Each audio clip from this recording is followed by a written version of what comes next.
Howdy y'all, Fuzzy Biker here in the antique workshop area of Baxter Cycle in the mighty metropolis of Marnie.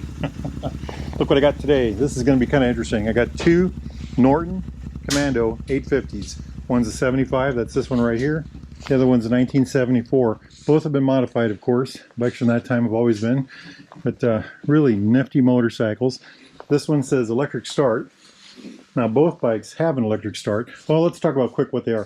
They're parallel twins, air-cooled, overhead valves, cams down here, little visible oil lines. This one's got a pair of Amal carburetors. Let's walk around and look at that real quick. Concentrics. Look at the little bend in the these bent intake manifolds.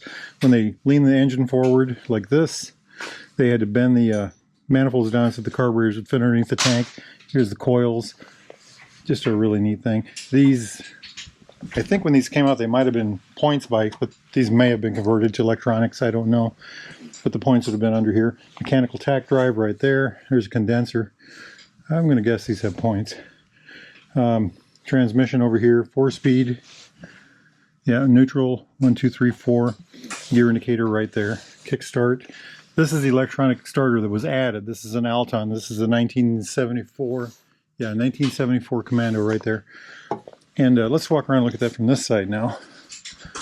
There's the branding right there, Alton. All hooked up. Ignition's right here, the switch. I don't know if they put, they probably used one of the factory starter switches for to make a starter. So this, while we're up here, check out the dash. So there's no center console on the dash here. You've got the dials, probably Smith gauges, a little bit different brake intake. Ignition on the side, big old air cleaner, dual carburetors, electric start right here, the Alton. This is getting some work done to it, that's why it's all tore apart. Another interesting thing to look at are going to be the pipes, and we'll come back to that in a minute. So let's jump over to this. Same 850 Norton Commando. This one came factory with the starter. Let's take a look at that right there.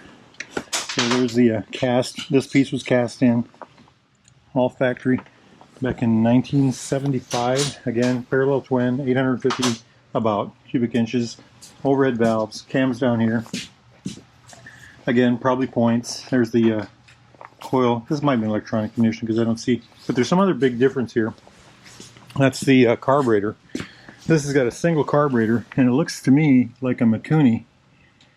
I can't read the words on there. Maybe y'all can. If y'all recognize that, post about it. So it's got a manifold, one carburetor feeding two cylinders. So the manifold divides up to the cylinder left, cylinder right, overhead valves. You know, isn't that just a gorgeous looking machine? I love the way these look here. Shifter right there. Again, the 4-speed. Ah, that's another interesting difference. Brake on the right on this particular motorcycle. Shifter on the right on this particular motorcycle. So 74, the shifter's still on the right side. 75, the shifter is now on the left side. Kind of neat, isn't it? Jumping up here, another difference that I noticed was the dash. Ignition switch was down here before. This one has this little dash unit here with the ignition switch in the center. Smith gauges, yes, Smith gauges. There's a guy just down the road that works on these. I'll put his website up here. He does faces, glass, internals. He can rebuild the whole gauge from nothing to everything. Both bikes have the disc on the front, a drum on the rear. Let's check that out. Isn't that neat? This has got the mechanically actuated brake right here. Here's the electronic switch for the taillight right there. Keep an eyeball on that. Runs up here, cable back to this little half shoe, or what I call a half shoe. And then here's the chain adjuster right there. Really neat how that works, isn't it? Brake adjuster. Let's take a look at that in the other bike. On the other bike, oh, it's a disc on the back. So we've got a right side brake, hydraulic reservoir right there, disc on the rear. So this is the 1975 model. Yeah, so by 75 they got this. I do like the way that hub looks. Isn't that neat, the big aluminum cone? So single disc on the front, single disc on the rear. This one's got a disc on the front. Norton Lockheed, it says.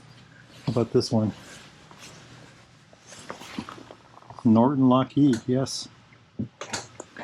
Very nice looking motorcycles, aren't they?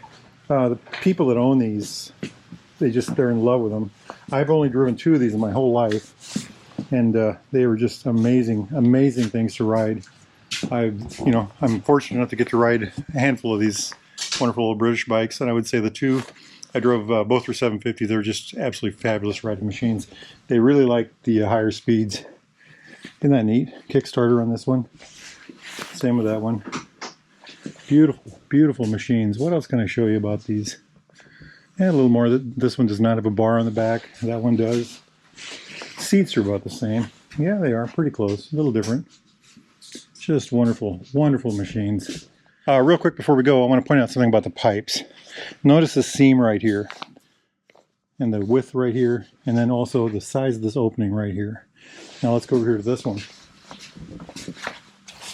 It still has a seam, but the seam is actually backed up farther. It's over here. So the seam on the other bike is right here, right where the angles change, and this one is up here. Also, this hole on the back is much larger on this bike than it was on this bike. And I'm not sure if that's because of an aftermarket thing or if it's one pipe's stock and the other one's not, but kind of neat. By the way, this is a Speedo drive rear on the rear tire. Anyway, interesting thing. I was also looking at this, and I think you can kind of feel a seam right here where this has been welded. So this cone is made and welded on, where this one I could not feel a seam on it. I'm not saying it's not there, I just couldn't feel it. Anyway, beautiful machines. If y'all are interested in something like this, a brand new Royal Enfield Triumph classic British bike like either one of these, need parts, gear, supplies, information, service, work, get yourself over here to Baxter Cycle in the mighty metropolis of Marnie, or go to baxtercycle.com. Tell those good folks at Fuzzy Biker sent you.